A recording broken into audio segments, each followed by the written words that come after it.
नमस्कार साथियों, मेरा नाम है अशोक पांडे और मेरे चैनल जय अशोक में आपका स्वागत है।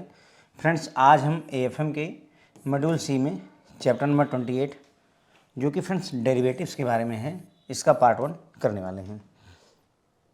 तो यहाँ पर हम देखेंगे कि डेरिवेटिव्स क्या होते हैं, उनकी कैरेक्टरिस्टिक्स क्या होती हैं, फंक्शन ऑफ डेरिवेटिव्स क्या होते हैं, डेरिवेटिव्स को रेगुलेटर कौन कौन से डेरिवेटिव मार्केट को हैंडल करने के लिए डेरिवेटिव मार्केट क्या होती है और डिफरेंट टाइप के डेरिवेटिव कौन कौन से होते हैं। तो काफ़ी सारी बातें हमें यहाँ जाननी हैं।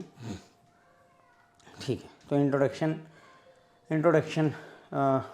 देखिए, इंट्रोडक्शन पे जाएं उससे पहले थोड़ा सा फंडा समझ लेते हैं डेरिवेटिव एक्चुअली होता क्या है, फिर चीज़ें हमारे लिए बहुत ही आसान हो जाती हैं। देखो, जैसे मान लेते हैं एक्चुअल में डेरिवेटिव का अगर हम फंडा समझें तो देखो, एक होता है कि हमें मान लो रिलायंस का शेयर खरीदना है। मान लेते हैं कि मुझे रिलायंस का शेयर खरीदना है और अभी शेयर की प्राइसिंग 100 रुपये चल रही है। शेयर की प्राइसिंग कितनी चल रही है? रिलायंस के शेयर की 100 रुपये चल रही है। तो ये एक मेन चीज़ हो गई, क्या? रिलायंस का शेयर। फिर इसी से रिलेटेड एक डेरिवेटिव बना दिया जाता है, रिलायंस का एक डेरिवेटिव बना दिया गया। और डेरिवेटिव मान लेते हैं, इस डेरिवेटिव में क्या होता है? बंडल्स बनते हैं, मतलब सिर्फ एक शेयर नहीं होता है, एक लॉट होती है। क्या होती है इसमें फ्रेंड्स? एक लॉट आ जाती है, लॉट का कॉन्सेप्ट आ जाता है। तो एक लॉट होगी, मान लेते हैं उस लॉट में कितने शेयर हैं? 10 शेयर हैं केवल। तो अब उस हिसाब से देखा जाए तो इसका प्राइसिंग कितना हो जाएगा? 1000 रुपये हो जाएगा। कैसे 1000 हो जाएगा भाई? 100 रुपये का एक शेयर है और 10 शेयर की लॉट है तो 1000 रुपये हो जाएगा। फिर इस लॉट को खरीदने के लिए फ्रेंड्स आपको पूरे के पूरे 1000 नहीं देने होते हैं। इस लॉट को खरीदने के लिए मार्जिन मनी का कॉन्सेप्ट होता है। यहाँ पर एक मार्जिन सर्टेन अमाउंट पे कर दो। मान लो इसमें बोला गया कि आप हर शेयर के पीछे केवल जो है 5 रुपये दे दो, तो 10 शेयर के पीछे 50 रुपये दे करके आप इसको एक तरीके से बुक करवा लेते हो। सिर्फ 50 रुपये दे करके आप इसको बुक करवा लेते हो। जब डेट आती है तो उस डेट पर जो भी फैसले होंगे वो करने होते हैं। तो ये जो रिलायंस का एक डेरिवेटिव बना है फ्रेंड्स, यही हमारा डेरिवेटिव होता है। पर शायद इससे उतनी बात बनी नहीं होगी, मैं समझाता हूँ अभी और थोड़ा सा। तो सबसे बढ़िया एग्जांपल होता है फ्रेंड्स जो है, मेरे ख्याल से एक आधी बार मैंने आपको इसके पहले भी बताया हुआ है, आलू और समोसे का एग्जांपल लेते हैं। ठीक, सबसे बढ़िया एग्जांपल यही होता है। तो देखिए फ्रेंड, आलू जो है अगर पहले आप याद करो तो पहले जो है समोसे कितने रुपए के होते थे फ्रेंड्स? बहुत छोटे रहे होंगे तो 5 रुपये के समोसे थे। फिर ये 10 रुपये के हुए और धीरे धीरे मेरे ख्याल से ये 15 रुपये तक आम जनता के पास अब पहुंच रहे हैं। और जैसे जैसे समय बीतेगा वैसे वैसे ही और महंगा होता जा ही रहा है। लेकिन अगर आलू का भी देखें तो एक टाइम पे फ्रेंड्स अपन 2 रुपये किलो की आलू कभी कभार खरीदते थे। फिर ये धीरे धीरे 10 रुपये किलो या 5 रुपये 8 रुपये किलो आलू चढ़ी और अब मेरे ख्याल से नॉर्मली जो रेट चलता है वो 20-25 रुपये से नीचे का रेट चलता ही नहीं है पर केजी का। 20-25 रुपये पर किलो के हिसाब से अभी औसतन 20 रुपये पर केजी से शायद ही कम रेट में आपको आलू मिलती है। ठीक है, तो देखो आलू फ्रेंड्स यहाँ पर हमारा अंडरलाइंग एसेट कहलाता है, अंडरलाइंग एसेट कहलाता है। यानी समोसे का फ्रेंड्स जो दाम है वो किसके आधार पर डिसाइड हो रहा है? आलू के आधार पर। जैसे जैसे आलू के रेट बढ़े हैं वैसे वैसे ही समोसे का रेट भी बढ़ता चला गया है। अगर आलू का रेट घट जाए तो समोसे का रेट घट जाएगा। तो फ्रेंड्स ध्यान दीजिए, समोसा जो हमारा है वो एक आलू का डेरिवेटिव है। डेरिवेटिव है, क्या है? समोसा हमारा आलू का एक डेरिवेटिव है। बस यही होता है फ्रेंड्स डेरिवेटिव। तो एक अंडरलाइंग एसेट होगा। जब भी मैं अंडरलाइंग एसेट कहूँ तो आप समझ लेना ये आलू है, और जब भी मैं डेरिवेटिव कहूँ तो आप ये समझ लेना समोसा है। तो अपनी बातें क्लियर रहेंगी कि हाँ अंडरलाइंग एसेट क्या होता है, डेरिवेटिव क्या होता है और कैसे क्या कहानी चलती है। ठीक है, तो मतलब आलू पर निर्भरता है समोसे की, सीधी सी बात है। तो ऐसा एसेट मतलब ऐसा प्रोडक्ट जो किसी दूसरे प्रोडक्ट से अपनी वैल्यू को फाइंड आउट करता है, जिसकी वैल्यू दूसरे प्रोडक्ट से निकल करके आती है। यानी आलू के रेट से सोचो, आज अगर आलू का प्रोडक्शन बहुत बढ़ जाए और आलू फिर से 2 रुपये किलो आ जाए तो समोसा पक्की बात है कि वो सस्ता हो जाएगा, ये बात श्योर होगी। ठीक है, दूसरा एग्जांपल हम ले सकते हैं गन्ना। गन्ना बोलते हैं फ्रेंड्स शुगर केन को, है ना? गन्ना यानी शुगर केन, वहाँ पोटैटो मतलब आलू हो गया। ठीक है, गन्ना और जो है गन्ने से हमारा बनता है चीनी, सही है, शुगर। ये भी अब यहाँ पर कौन डेरिवेटिव है? कौन डेरिवेटिव है अब आप बताओ, और अंडरलाइंग एसेट कौन सा होगा? तो भाई देखो, चीनी गन्ने से बन रही है तो ये डेरिवेटिव हो गई, ये डेरिवेटिव हो गई।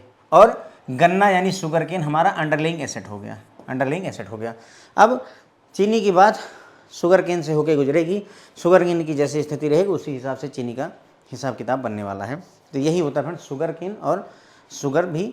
तो शुगर केन हमारा क्या हो गया, अंडरलाइंग एसेट, और उसी से बना शुगर हमारा डेरिवेटिव हो जाएगा। बस फ्रेंड्स फंडा यही इतना है, और इतनी ही बात को अब इसको जो है टेक्निकल भाषा में आप समझोगे तो थोड़ा सा और समझ में आएगा कि बातें क्या कही जाती। लेकिन आप बस समोसा आलू पकड़ के बैठे रहना, चीज़ें निकलती चलेंगी। आ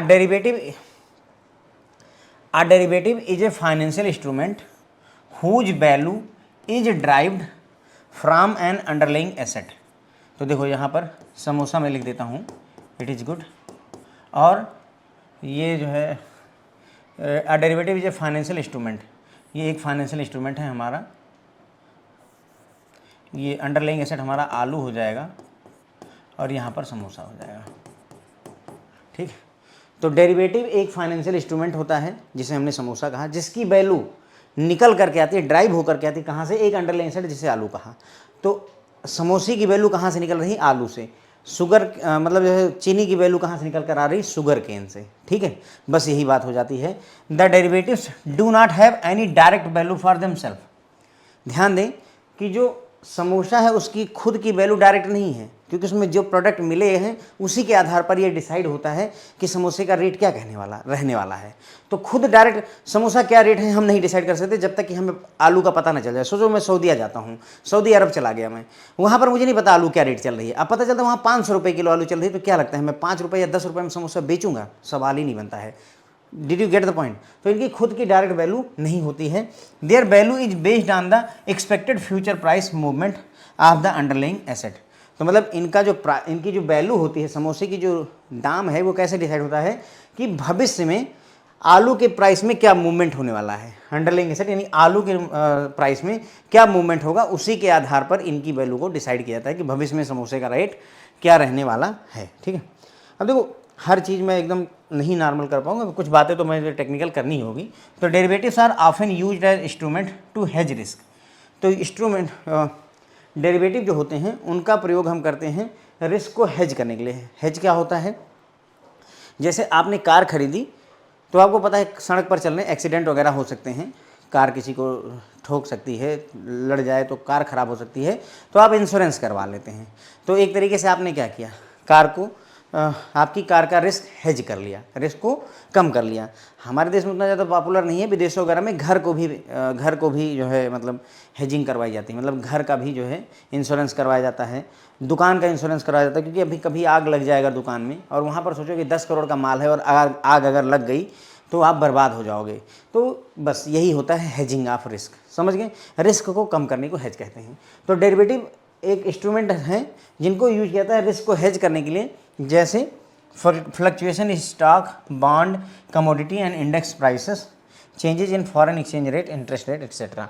मतलब कहने का कि डेरिवेटिव वो प्रोडक्ट हैं, वो इंस्ट्रूमेंट है जिनका यूज करके हम रिस्क को कम करते हैं, हेज करते हैं, ठीक है। और कौन से रिस्क ऐसे कि जो आपका स्टॉक है, रिलायंस का शेयर है, उसमें फ्लक्चुएशन हो सकती है, बॉन्ड के प्राइस में अप एंड डाउन हो रहा है, कमोडिटी यानी कि गेहूँ चावल धान इनमें हो रहा है प्रॉब्लम, इंडेक्स प्राइसेस में चेंजेस हो रहा है, या फिर चेंज हो रहा है फॉरेन एक्सचेंज रेट्स यानी डॉलर और रुपए के रेट में चेंजेस आ रहे हैं, इंटरेस्ट रेट में चेंजेस आ रहे हैं। तो ये अगर चेंजेस होंगे तो हमें प्रॉब्लम होगी। सोचो कि अभी हमने सोचा हुआ है कि $1 जो है 80 रुपये का है, और मैंने क्या किया, मुझे मान लो कि जो है मेरा फ्रेंड $1000 भेजेगा आज से 3 महीने बाद, $1000 भेजेगा।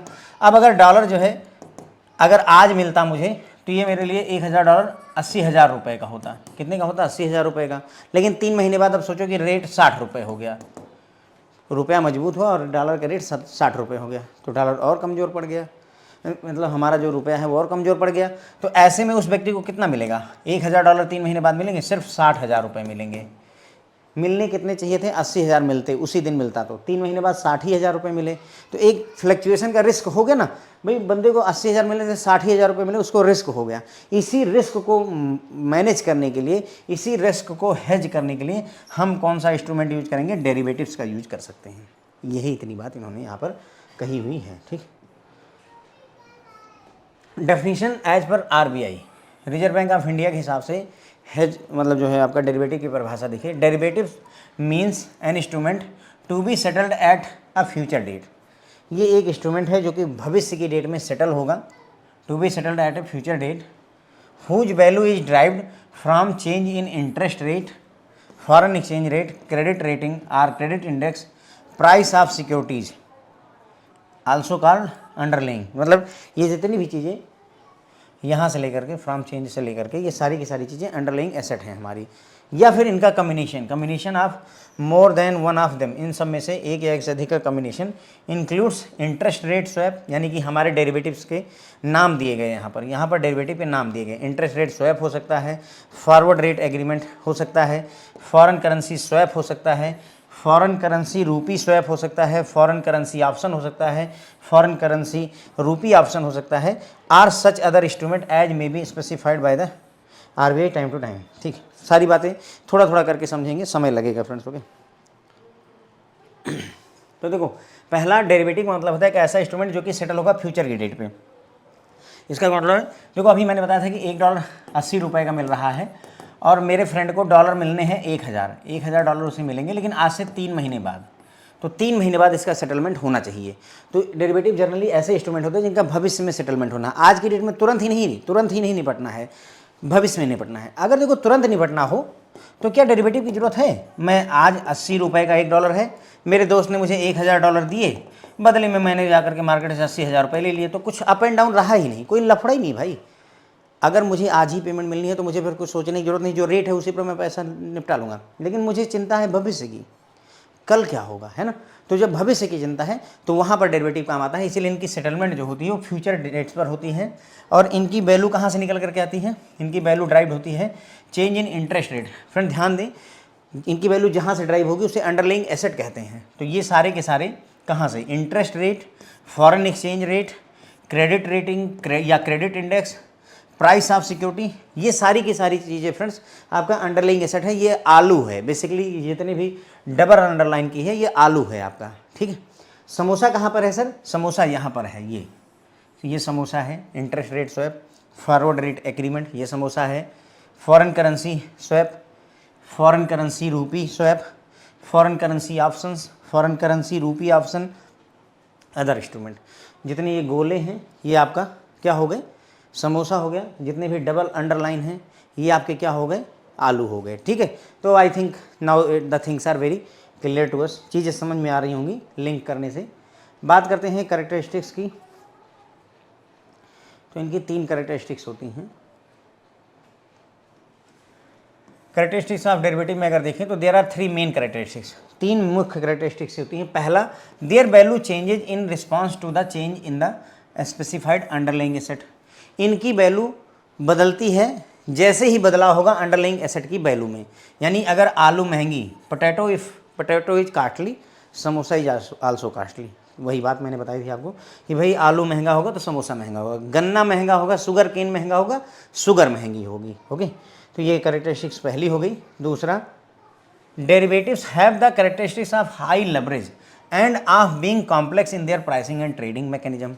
तो पहला है भाई कि जो डेरिवेटिव होते हैं इनकी कैरेक्टरिस्टिक हाई लेवरेज वाली होती है। हाई लेवरेज का मतलब है कि, मैं समझाता हूँ इस बात को, end of being complex in their pricing and trading mechanism. मतलब इनकी जो प्राइसिंग है और ट्रेडिंग का मैकेनिज्म है वो कठिन होता है। ऐसे नॉर्मली से रिलायंस का शेयर खरीदना है, गए खरीद ली, ये वो ऐसा नहीं है, थोड़ा सा कॉम्प्लेक्स होता है, थोड़ा सा पेचीदा होता है। इसकी प्राइसिंग, कितना प्राइस रखना है और कैसे ट्रेडिंग होगी, ये थोड़ा सा कॉम्प्लेक्स होता है। और हाई लेवरेज का क्या मतलब है, मैं ये बात आपको समझाता हूँ कि हाई लेवरेज का क्या सेंस है। देखो मैंने आपको बताया था अभी रिलायंस वाले एग्जाम्पल में, अब चलते हैं, अब रिलायंस वाले एग्जाम्पल में वापस चलते हैं। तो याद करिए रिलायंस के शेयर 100 रुपये के थे। रिलायंस का शेयर कितने का था? 100 रुपये का था। और मुझे मान लो कि 5 शेयर अगर खरीदने हो तो मुझे 500 रुपये लगेंगे, राइट? यही बात हुई ना। मुझे अगर 5 शेयर खरीदने हो तो मुझे 500 रुपये देने पड़ते रिलायंस का शेयर खरीदने के लिए। फिर इसी रिलायंस के शेयर को आलू बना करके, बेस बना करके, अंडरलाइंग एसेट बना करके हमने एक समोसा बनाया था, रिलायंस का डेरिवेटिव बनाया। सिर्फ नाम लिख दे रहा हूँ रिलायंस डेरिवेटिव आपके समझने के लिए, ताकि कन्फ्यूजन ना हो। तो रिलायंस का एक डेरिवेटिव बनाया, ठीक है। और मैंने आपको बताया कि डेरिवेटिव में सिंगल शेयर नहीं मतलब सिंगल शेयर की ट्रेडिंग होती, बल्कि एक लॉट बनता है। लॉट हो सकता है एक लॉट में 5 शेयर हो, 50 शेयर हो, 100 शेयर हो, 1.5 लाख शेयर हो, डिपेंड करेगा वो रिलायंस कंपनी के ऊपर। तो मान लो एक लॉट में से कि 5 शेयर हैं, मैंने मान लिया कि 5 ही शेयर एक लॉट में हैं।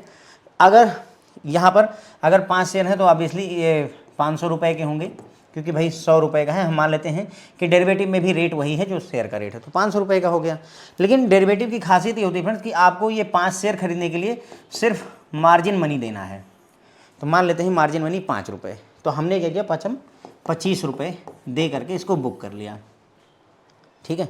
क्या मेरी बात को समझ में आई? मुझे रिलायंस के 5 शेयर खरीदने हैं, कहाँ पर, नेशनल स्टॉक एक्सचेंज और बॉम्बे स्टॉक एक्सचेंज में। सिंपल जीरोधा में मैं गया और मैंने रिलायंस के 5 शेयर खरीद लिए। मुझे 500 रुपये खर्च नहीं पड़े, मेरी जेब में 500 होनी चाहिए तभी हो पाएगा। मैं रिलायंस का डेरिवेटिव खरीदने जाता हूँ, मुझे अभी भी 5 ही शेयर खरीदने हैं, लेकिन अब मुझे सिर्फ 25 रुपये चाहिए। सिर्फ 25? सर कैसे, ऐसे कैसे, क्या बात कर रहे हैं? 100 रुपये का अगर शेयर है, 5 शेयर 500 के हुए? नहीं, यही तो कहा गया ना, इनकी प्राइसिंग और इनकी ट्रेडिंग मैकेनिज्म थोड़ी सी कॉम्प्लेक्स होती है। यहाँ पर सिर्फ 25 रुपये दे करके आप रिलायंस का डेरिवेटिव 5 शेयर का खरीद सकते हैं। ऐसा फंडा है, ये मार्जिन मनी है। क्यों होता है?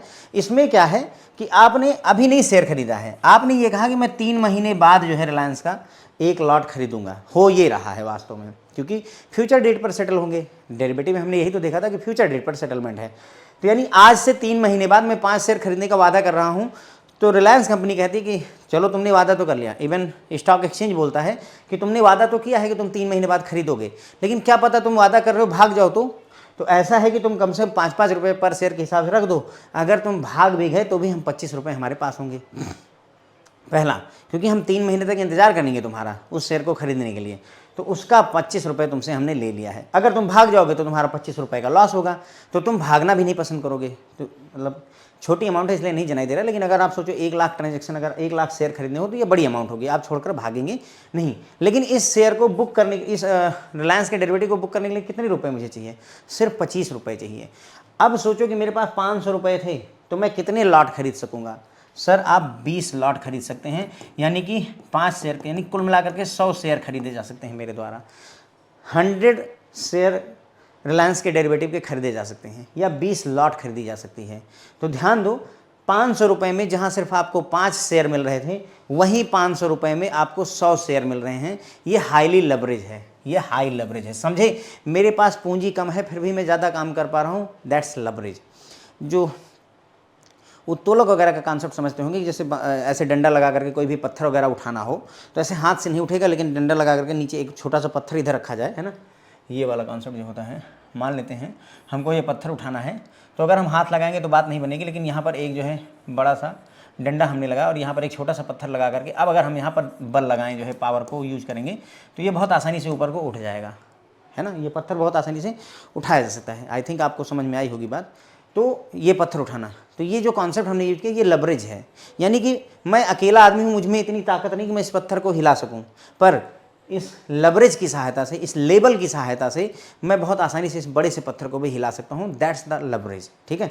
तो वही बात यहाँ पर लेवरेज का फंडा है कि जो काम आपको बहुत ज़्यादा पैसों में करना था, वो बहुत कम पैसों में अगर आप कर सके तो दैट्स हाई लेवरेज, ठीक है। आई थिंक आपको ये बात क्लियर हो गई होगी। Okay, they require no or little initial net investment when compared to the other types of contract having a similar response to the changes. देखो, इनके लिए बहुत ना, they require no or little initial net investment, इनके लिए या तो ना के बराबर और या तो नहीं ही चाहिए होता है। इनिशियल इन्वेस्टमेंट की जरूरत ही नहीं। अभी मैंने आपको दिखाया कि 5-5 रुपये दिए, 25 रुपये में रिलायंस का डेरिवेटिव बुक कर लिया, तो बहुत छोटी इनिशियल इन्वेस्टमेंट की जरूरत होती है डेरिवेटिव्स के लिए। तो ये इनकी एक और खासियत होती है, और ये सेटल होते हैं फ्यूचर डेट पर, भविष्य की किसी डेट पर इनको सेटलमेंट मिलता है, ठीक है। तो ये 3 कैरेक्टरिस्टिक हुए फ्रेंड। देखिए, आई बिलीव कि मतलब देखो, जिस हिसाब से मैंने अभी तक आपको पढ़ाया है, चीज़ें थोड़ा सा स्मूथ चल रही होंगी। ये स्थिति नहीं होगी कि अरे ये क्या हो रहा है, राइट। चीज़ें समझ में आ रही होंगी। तो डेरिवेटिव एक फाइनेंशियल इंस्ट्रूमेंट होता है जिसकी वैल्यू ड्राइव होकर आती है एक अंडरलाइंग एसेट से।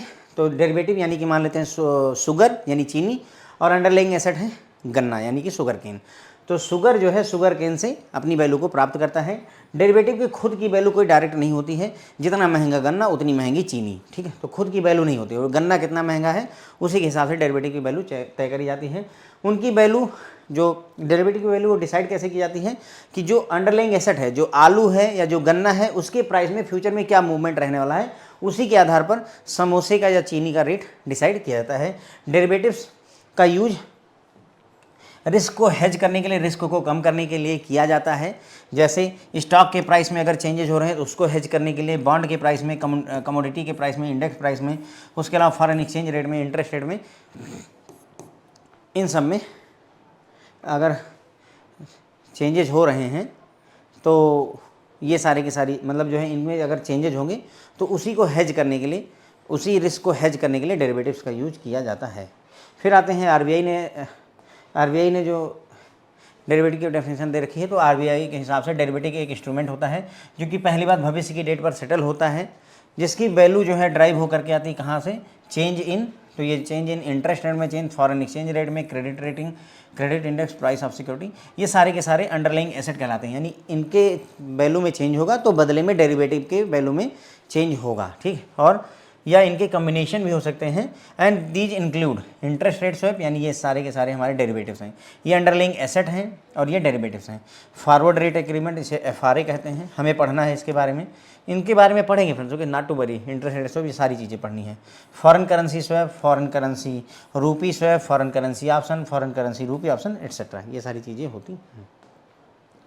फिर हमने इनकी कैरेक्टरिस्टिक यानी कि इन सब के आधार पर हमने निष्कर्ष निकाला कि जो डेरिवेटिव होते हैं उसमें 3 खासियत होती है। पहला, their value change in response to the change in the underlying asset, underlying asset की वैल्यू में चेंज होगा तो बदले में उनकी खुद की वैल्यू में भी चेंजेस होते हैं।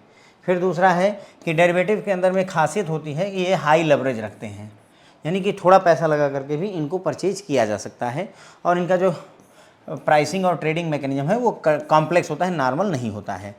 और यही इसी को एक्सप्लेन करते हुए, हाई लेवरेज को एक्सप्लेन करते हुए इन्होंने कहा कि they require no or little initial investment, बहुत ही कम इन्वेस्टमेंट की जरूरत है। अगर आपको शेयर खरीदना है तो ज़्यादा पैसा लगेगा, डेरिवेटिव खरीदना है तो कम पैसा लगता है। और ये सेटल होते हैं फ्यूचर डेट पर। ये क्या होते हैं फ्रेंड, सेटल होते हैं फ्यूचर डेट्स पर। अब देखिए मैंने आपको फंडा बना दिया है, अब चीज़ें आसान होंगी, मतलब उतना ज़्यादा डिटेल में आप पढ़ने की ज़रूरत नहीं है, क्योंकि क्या होगा कि हमने बेस समझ लिया है तो चीज़ें फिर आगे ईजी चलेंगी। और ये उम्मीद है कि इसके पहले भी आपने डेरिवेटिव कहीं ना कहीं किसी न किसी से पढ़ा होगा, उम्मीद है कि आपको इसी लेवल की समझ वहाँ पर बनी होगी। फंक्शंस ऑफ डेरिवेटिव की अगर functions of derivative shift the risk from buyer of the derivative product to seller and as such are very effective risk management tool. तो ये बोलते हैं कि जो डेरिवेटिव होता है वो रिस्क को शिफ्ट कर देता है, कहाँ से, बायर से सेलर की तरफ, बायर से रिस्क शिफ्ट हो करके सेलर की तरफ चला जाता है, और ये इफेक्टिव रिस्क मैनेजमेंट टूल होते हैं इसी वजह से। तो समझते हैं इसको कैसे। मान लो अभी $1 हमें 80 रुपये का मिल रहा है, ये 80 रुपये का मिल रहा है, ठीक है। मेरा दोस्त है एक, वो मैंने कोई चीज़ विदेश में भेजी, वो $1000 की मुझे पेमेंट करने वाले हैं, लेकिन पेमेंट 3 महीने बाद आने वाली है। अब मेरे मन में ये डाउट है कि पता नहीं 3 महीने बाद डॉलर 70 रुपये का रहेगा या 3 महीने बाद डॉलर 90 रुपये का हो जाएगा, मेरा मन कंफर्म नहीं कर पा रहा है, ठीक है। तो अगर अगर सोचो कि अभी आज पेमेंट मिल जाती मुझे $1000 की, कितने की, $1000 की आज पेमेंट मिलती तो मुझे 80,000 मिलते। भविष्य में मान लो 70 रुपये का हो गया तो मुझे 70,000 रुपये मिलेंगे, और अगर 90 रुपये का होगा तो मुझे 90,000 रुपये मिलेंगे। ये हमारी सिचुएशन बन रही है, ठीक है। तो मेरे मन में शंका बनती है कि यार ऐसा ना हो कहीं 70 रुपये हो जाए, तो अगर बढ़ जाएगा तो मेरी चांदी है, अगर 90 रुपये का हो गया तो चांदी है। तो अगर 90 रुपये का होने की मुझे उम्मीद रहेगी तो मैं बैंक के पास जाऊँगा ही क्यों, मैं बोलूँगा कि ठीक है 90 हो जाएगा, लेकिन मन में तो शंका रहती है ना, ऊपर नीचे दोनों हो सकता है। आपको लगता है कि हो सकता है 70 रुपये का हो जाए, तो आप सोचते हो यार कि 70 का हो, ये तो गड़बड़ हो जाएगी। ऐसा करता हूँ बैंक के पास चला जाता हूँ। तो बैंक के पास आप चले गए और वहाँ पर एक फॉरवर्ड एग्रीमेंट कर लिया। अभी के लिए फॉरवर्ड एग्रीमेंट क्या होता है, ऐसे समझ लीजिए कि भविष्य का एक एग्रीमेंट हमने कर लिया कि ऐसा करते हैं $1 जो है 82 रुपये पर हम रेट फिक्स करते हैं। मतलब बैंक में मैं गया और मैंने बोला कि $1 जो है आज से 3 महीने बाद आपको डॉलर मैं बेचूंगा, ठीक, $1 82 रुपये का आप खरीद लेना। बैंक बोलता है ठीक है हम 82 रुपये का खरीद लेंगे, बदले में कुछ कमीशन लेंगे। भाई अगर आप एग्रीमेंट करोगे बदले में कुछ कमीशन लेंगे, लेकिन हम $1 82 रुपये का खरीद लेंगे आपसे। तो अब क्या होगा जब मान लीजिए 3 महीना पूरा हुआ और उस समय पता चला डॉलर 60 रुपये का हो गया, एक उदाहरण के तौर पर डॉलर 60 रुपये का हो गया, लेकिन हमारा एग्रीमेंट तो बैंक के साथ 82 रुपये का है, तो मुझे ये श्योर है कि मुझे 32,000 रुपये मिलेंगे। किसको? जिसके पास 1,000 डॉलर आए थे उसको 82,000 रुपये मिलने ही हैं। तो रिस्क किसके पास चला गया? डॉलर हो गया 60 का, अब 60 का हो गया लेकिन फिर भी इनको 82 रुपये पे करने पड़ेंगे, तो ये इसके ऊपर, बैंक के ऊपर चला गया। किसके ऊपर चला गया ये रिस्क? बैंक के ऊपर। ठीक है, तो देखो यहाँ पर बोला ये कि जो डेरिवेटिव होते हैं वो शिफ्ट करते हैं रिस्क फ्रॉम बायर, रिस्क को जिसने डेरिवेटिव प्रोडक्ट बाई किया है। भाई मुझे 1,000 डॉलर मिलने थे तो मैंने एक डेरिवेटिव प्रोडक्ट बाई किया था, बेचा किसने था? ये बैंक ने सेल किया था, तो रिस्क मेरे कंधों पर था। अगर मैं डेरिवेटिव प्रोडक्ट खरीदने ना गया होता तो मुझे 1,000 डॉलर के बदले में आज 60,000 रुपये मिल रहे होते, सारा रिस्क मेरा। लेकिन चूंकि मैंने एक डेरिवेटिव प्रोडक्ट बाई कर लिया है तो इसकी वजह से जिसने भी सेल किया है वो डेरिवेटिव प्रोडक्ट, बैंक, सारा का सारा रिस्क उसके कंधों पर चला गया। देखो मुझे तो भाई 82,000 मिले, जो मेरी बात शुरू में हो गई थी, बैंक को 60,000 रुपये में वो मिल रहा है और 82,000 रुपये में देना पड़ रहा है, यानी 22,000 रुपये का नुकसान हो रहा है बैंक को। पर बैंक अपनी गणित लगा के रखता है, उतनी ज़्यादा डिटेल में हम नहीं जाएंगे, बट आपकी बात ये पूरी होती है कि अगर बायर डेरिवेटिव जो बाई करता है उसके कंधे से रिस्क उठ करके जो सेल करता है डेरिवेटिव उसके कंधे पर चला जाता है, इसीलिए इफेक्टिव रिस्क मैनेजमेंट टूल है। Derivatives improve the liquidity of the underlying instrument. जो डेरिवेटिव होता है वो अंडरलाइंग इंस्ट्रूमेंट, यानी जैसे यहाँ पर हम समझें आलू की लिक्विडिटी को बढ़ाता है, इंप्रूव करता है। जो आपका रिलायंस का डेरिवेटिव जो होगा फ्रेंड, वो रिलायंस शेयर की लिक्विडिटी को बढ़ाएगा। कैसे बढ़ाता है सर लिक्विडिटी, कैसे बढ़ाता है? देखो होता क्या है कि रिलायंस के डेरिवेटिव बहुत सारे लोग बुक करते हैं, बहुत सारे लोग जो है रिलायंस के डेरिवेटिव्स को बुक करते हैं, जिसकी वजह से बहुत सारा पैसा आता है और उससे उसकी लिक्विडिटी बढ़ जाती है। Derivatives perform an important economic function, मतलब लिक्विडिटी बढ़ाने का एक इंपॉर्टेंट फंक्शन होता है जिसको ये डेरिवेटिव्स परफॉर्म करते हैं। They provide better avenues for raising money, यानी कि डेरिवेटिव्स की सहायता से आप मनी रेज कर सकते हैं, ये एक बेहतर प्लेस होता है। They contribute substantially to increasing the depth of market.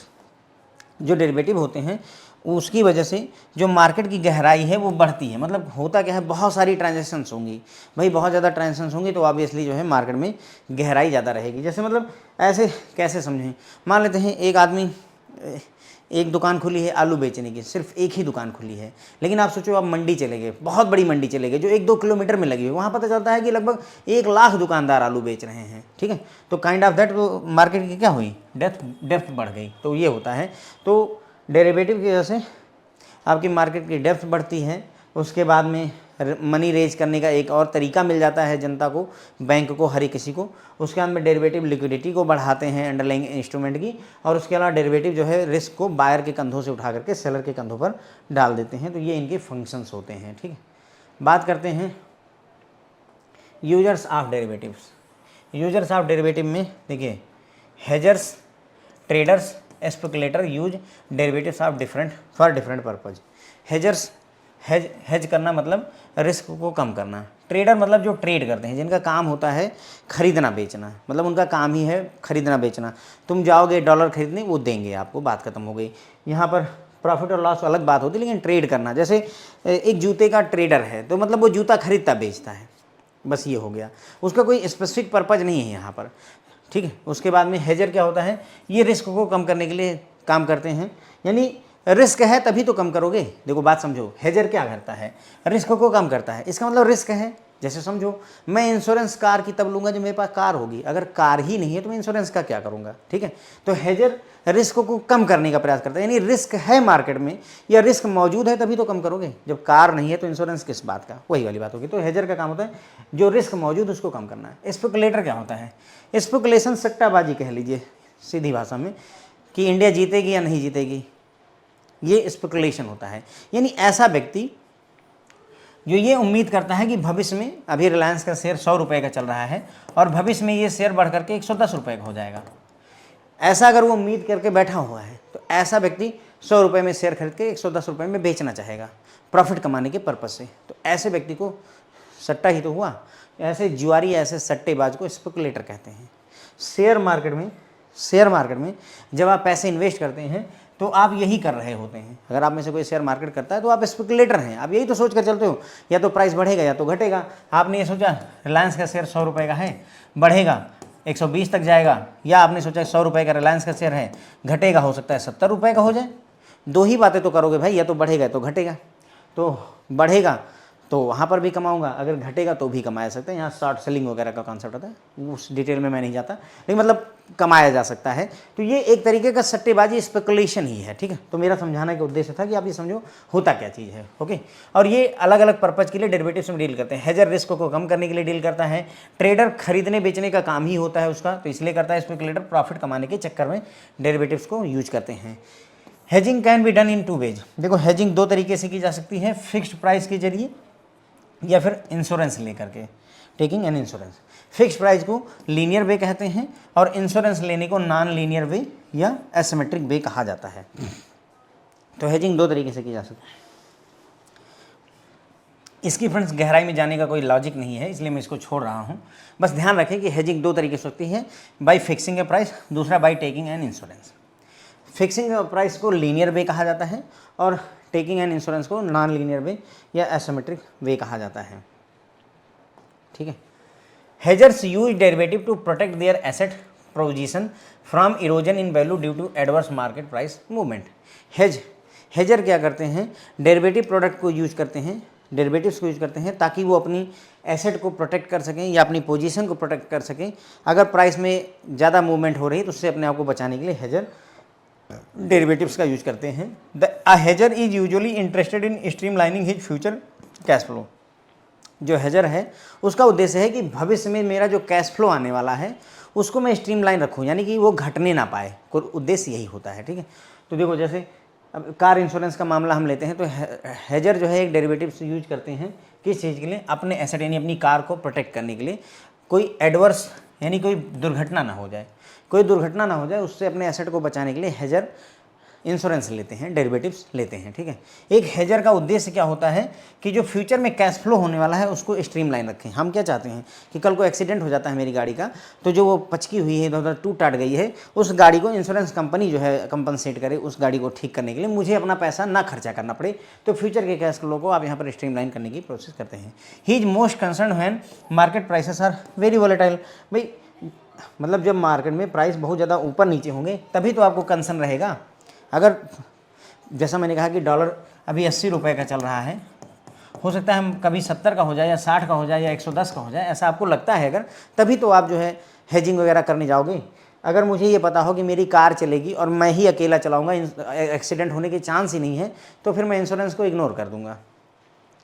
जैसा कि मान लीजिए आपकी 10 साल की गाड़ी हो जाती है, कार आपकी है 10 साल 12 साल की हो गई, तो आप ये सोचते हो कि यार 12 साल की हो गई, अगर ये ठुक भी गई तो छोड़ो, इसको किनारे रखेंगे, दूसरी गाड़ी खरीद लेंगे, ठीक है। तो कहीं ना कहीं आपको अब वॉलेटिलिटी का कंसर्न नहीं रहा। लेकिन आप सोचो कि आपने ब्रांड न्यू 50 लाख की एक कार खरीदी है, क्या आपका दिल गवाही देगा कि मैं इसका इंश्योरेंस ना करवाऊँ? नहीं, तुरंत करवाओगे। क्यों? क्योंकि अभी प्राइस बहुत ज़्यादा है, वॉलेटिलिटी बहुत ज़्यादा है, ठीक है। वॉलेटाइल का मतलब समझते होंगे। वॉलेटाइल का मतलब ऐसा है कि तुम सोचो आज टमाटर खरीदने के 20 रुपये किलो का है, कल पता चलता है 25 रुपये का किलो का है, अगले दिन 22 रुपये का, फिर 21 रुपये का, फिर 70 रुपये का हो गया, 120 चला गया, 210 हो गया, बाप रे, फिर 60 रुपये हो गया, अब 32 रुपये हो गया, अब 12 रुपये हो गया। आप समझ रहे हैं क्या हालत है? वॉलेटिलिटी बहुत ज़्यादा, ups and downs are there, so it is volatile, ठीक है। Hedging can be used by financial firm like banks as well as the non-financial firm like manufacturing industry or traders of commodity। तो जो hedging होता है friends वो financial firm द्वारा यानी बैंकों वगैरह द्वारा यूज किया सकता है। इसके अलावा अदर जो फर्म होती है मैन्युफैक्चरिंग वगैरह या कमोडिटी के ट्रेडर वगैरह होते हैं, इनके द्वारा भी हेजिंग का कॉन्सेप्ट यूज किया सकता है। जैसा कि अभी हमने टमाटर का एग्जांपल देखा कि भाई 20 रुपये है, 50 रुपये है, 70 रुपये है, ऐसे दाम बहुत ज़्यादा वेरी अगर कर रहा है तो यहाँ पर भी हेजिंग का यूज करके अपने आप को बचाया जा सकता है। Trader of derivatives look for enhancing there income by making a to way price for other market participant. जो ट्रेडर होते हैं, ट्रेडर ध्यान दीजिए, पहला हमने हेजर देखा, अब यहाँ ट्रेडर की बात करें। ट्रेडर का काम क्या होता है? खरीदना और बेचना, ठीक है। तो खरीदना और बेचना यानी ट्रेडर सोचो उसके पास में $10 है, तो वो क्या करेगा? बेचने के लिए बैठा हुआ है। अगर खरीदने की नियत है कि मुझे खरीदना है तो खरीदेगा, ठीक है। तो ये टू वे प्राइस, यानी कि खरीदने और बेचने दोनों तरीके के प्राइसेस बना करके बैठा हुआ होता है ट्रेडर, ताकि उसकी इनकम बढ़ सके ट्रेडर की। ये वैसे ही है जैसे भाई जूतों का ट्रेड आप करते हैं, तो सीधी सी बात, आपका काम क्या है, जूते कहीं से खरीद कर लाएंगे और जनता को बेचेंगे, ठीक है। तो खरीद कर लाने के लिए भी आप रेडी हैं और बेचने के लिए भी आप रेडी हैं, तो that's the work of trader, ठीक है। तो ट्रेडर का काम क्या होता है, अपनी इनकम को बढ़ाना by offering two way price market participant. जो और लोग हैं उनको आप बाई का भी प्राइस देते हो और सेल का भी प्राइस देते हो, ठीक है। देखो अब जूते का एग्जांपल हम ले तो वहाँ पर क्या होता है, आप दुकान पर जाओगे तो वो दुकानदार सिर्फ आपको जूते बेचता है, खरीदता नहीं आपसे। लेकिन मार्केट में ऐसा नहीं होता है। मार्केट में अगर डॉलर है तो डॉलर बाई भी करने के लिए कोई ना कोई रेडी है और वही व्यक्ति सेल करने के भी रेडी है, बशर्ते कि उसको फायदा हो। यहाँ उद्देश्य सिर्फ फायदा होता है कि मैं खरीद भी सकता हूँ, मैं बेच भी सकता हूँ डॉलर। ऐसा नहीं कि जूते की दुकान वो सिर्फ बेचने के लिए बैठा है, नहीं, तुम अपना जूता लेकर के जाओ, वो खरीदेगा भी, ठीक है। ऐसी सिचुएशन, तो वो टू वे प्राइस होता है। अदर मार्केट पार्टिसिपेंट को अवेलेबल रहेगा, खरीदना चाहो तो खरीदो, बेचना चाहो तो बेचो। जैसे अगर आप शेयर मार्केट में जाते हैं तो आप रिलायंस का शेयर खरीद भी सकते हैं और बेच भी सकते हैं, दोनों काम एक ही समय पर करना चाहते हैं, ओके। जहाँ फायदा हो वो आप कर लेते हैं। Speculator set their eyes on making quick money by taking advantage of volatile price movement. जो स्पेकुलेटर होता है, देखो स्पेकुलेटर की बात कर रहे हैं, जो मैंने आपको सट्टेबाजी की बात करी थी, कि जो स्पेकुलेटर होते हैं वो अपनी नज़रें बनाए रखते हैं किस बात पर, set their eye on making quick money, तेज़ी से पैसा कमाना चाहते हैं प्राइस मूवमेंट का फायदा लेकर के। 100 रुपये का रिलायंस का शेयर है, 110 रुपये का हो जाए, मैं फटाक से बेच करके 10 रुपये पर शेयर कमा करके निकल लूँ, यही है speculator. A speculator has normally no asset in his position to protect. देखिए यहाँ पर इन्होंने कहा भाई कि जो स्पेकुलेटर है उसके पास में कोई भी एसेट प्रोटेक्ट करने के लिए नहीं है। ये कहना क्या चाहते हैं सर, कहना ये चाहते हैं कि ये हेजर नहीं है। स्पेकुलेटर और हेजर में फ़र्क है। जैसा कि मैंने कहा कि हेजर जो होगा, तुमने कार खरीद ली, अब तुम हेजर का काम करोगे, यानी इंश्योरेंस लोगे। जबकि अगर तुम स्पेकुलेटर हो, तुम्हारे पास कार नहीं है, तो इंश्योरेंस की कोई बात नहीं है। ये वही कह रहे हैं कि there is no asset in his position, मेरे पास कोई एसेट है ही नहीं जिसको मुझे बचाना है। तो क्या करना है सर, ऐसे समझो मेरे पास कोई शेयर है नहीं, मैं मार्केट में बस बैठा हूँ कि जैसे ही रिलायंस का शेयर ऊपर जाएगा तुरंत खरीदूंगा और बेच दूंगा। तो मुझे कुछ बचाना नहीं है। बचाना तब होता जब मेरे पास रिलायंस की 1 लाख शेयर होते, मेरे पास रिलायंस की 1 लाख शेयर होते। अब इस पहले से 1 लाख शेयर मेरे पास हैं, अब मैं बचाने की कोशिश करता हूँ, यहाँ हेजिंग करूँगा मैं। लेकिन अगर मेरे पास कोई शेयर है ही नहीं तो बचाऊंगा किसे, तो स्पेकुलेशन करूँगा, ठीक है। He is not concern with stabilizing his future cash flow. इसको अपने फ्यूचर कैश फ्लो को स्टेबलाइज लेने, मतलब ये एक तरीके का कंपेयर है किसके किसके बीच में, हेजर और स्पेकुलेटर के बीच में। तो मतलब इसको अपनी फ्यूचर कैश फ्लो स्टेबलाइज करने की कोई ज़रूरत नहीं है भाई, हमारे पास कार है ही नहीं तो इंश्योरेंस की ज़रूरत नहीं, वही वाली बात हो गई। तो हमें मतलब मैं तो जब भी मौका पाऊंगा तभी अपना कमा करके निकल जाऊंगा, तो मुझे फ्यूचर कैश फ्लो स्टेबलाइज करने की ज़रूरत नहीं है। He is interested only in making quick money.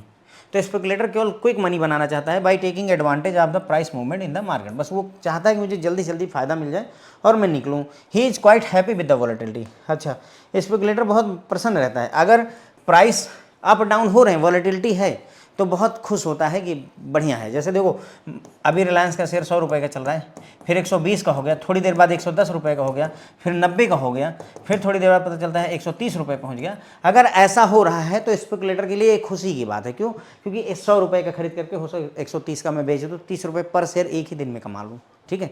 लेकिन उसे यह पता चलता है 100 रुपये का चल रहा है शेयर, अब भैया 101 रुपये हो गया, 110 का हो गया, फिर 106 हो गया, 105 हो गया, अब 103 हो गया। बहुत ज़्यादा मूवमेंट अगर वॉलेटिलिटी नहीं है तो उसको मज़ा नहीं आ रहा, वो खुश नहीं होगा, क्योंकि उसको भाई 100 रुपये का लगा 106 रुपये या 110 रुपये, 10 ही रुपये कमा पा रहा है। तो वॉलेटिलिटी जितना ज़्यादा होगी उतनी ही खुशी स्पेकुलेटर के चेहरे पर रहती है, ठीक है। फिर आ जाती है डेरिवेटिव मार्केट। डेरिवेटिव मार्केट 2 तरीके की होती है, फिर रेगुलेटर ऑफ डेरिवेटिव पढ़ेंगे and then types of derivative. अब ये तो मतलब भर का बचा हुआ है, ठीक है।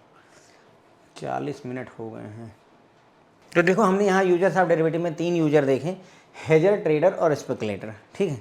हेजिंग 2 तरीके से की जा सकती है, बाय फिक्सिंग अ प्राइस और दूसरा by taking an insurance. Fixing a price को लीनियर वे कहते हैं, टेकिंग एन इंश्योरेंस को नॉन लीनियर वे, एसिमेट्रिक वे कहा जाता है। हेजर्स यूज करते हैं डेरिवेटिव प्रोडक्ट को ताकि वो अपनी एसेट या पोजीशन की वैल्यू को घटने से बचा सकें। अगर प्राइस में मूवमेंट ख़राब हो जाए तो उनकी एसेट की वैल्यू या पोजीशन में गड़बड़ी ना होने पाए, इसके लिए हेजर डेरिवेटिव यूज करते हैं।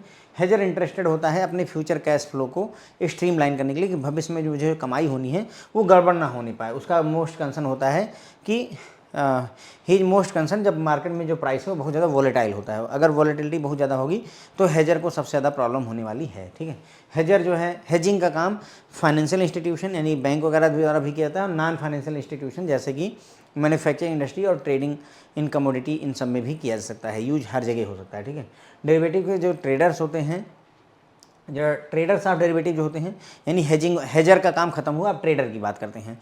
ट्रेडर जो डेरिवेटिव के होते हैं वो अपनी इनकम को बढ़ाना चाहते हैं by offering two way price to other market participant. दूसरे मार्केट पार्टिसिपेंट को टू वे प्राइस यानी बाइंग और सेलिंग दोनों प्राइस ऑफर करके ट्रेडर अपना जो डेरिवेटिव में ट्रेड कर रहा है वो अपनी इनकम को बढ़ाना चाहता है। स्पेकुलेटर का क्या होता है? स्पेकुलेटर का उद्देश्य होता है क्विक मनी अर्न करना, प्राइस वोलेटाइल प्राइस मूवमेंट का एडवांटेज लेकर के। वोलेटाइल प्राइस में जो मूवमेंट है उसका जो है फ़ायदा उठाने के लिए स्पेकुलेटर जो है क्विक मनी कमाना चाहते हैं, यानी कि ऊपर नीचे हो प्राइस और मैं तुरंत ही पैसा कमा करके निकल जाऊं। स्पेकुलेटर नॉर्मली अपने पास कोई एसेट पोजीशन में नहीं रखता है। No asset in his position to protect, कोई भी एसेट ऐसा नहीं जो उनकी पोजीशन में हो और उसको इन्हें प्रोटेक्ट करना हो, ऐसा स्पेकुलेटर के केस में नहीं होता है। ठीक, ही इज नॉट कंसर्न, वो कंसर्न नहीं होता है फ्यूचर कैश फ्लो को स्टेबलाइज करने के लिए। कौन?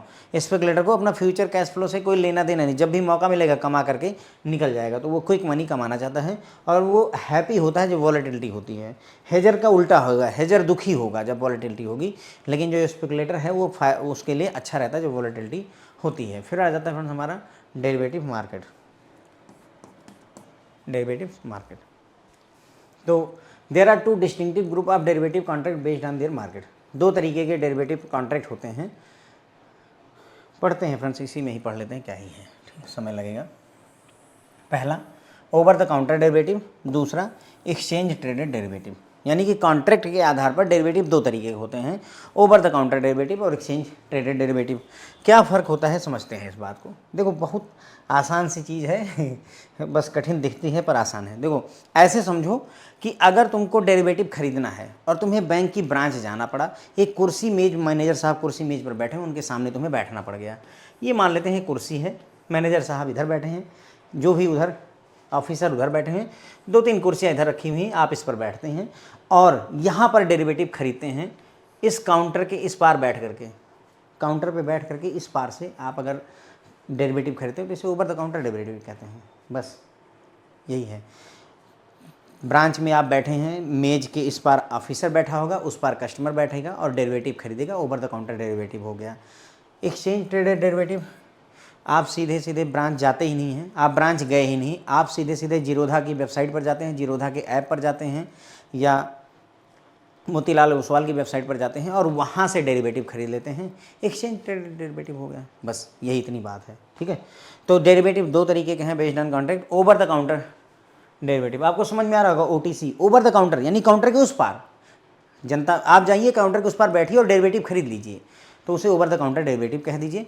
अगर आप एक्सचेंज में सीधे खरीदते हैं, ब्रांच व्रांच गए नहीं, किसी मेज पर बैठे ही नहीं, मेज पर क्यों बैठूंगा, मुझे अगर रिलायंस का शेयर खरीदना है तो मैं मेज पर क्यों बैठूंगा, मैं ब्रांच जाऊंगा ही नहीं, मैं सीधे सीधे लॉगिन करूंगा ऑनलाइन और ख़रीद लूँगा, तो उसे एक्सचेंज ट्रेडेड डेरिवेटिव कह देंगे।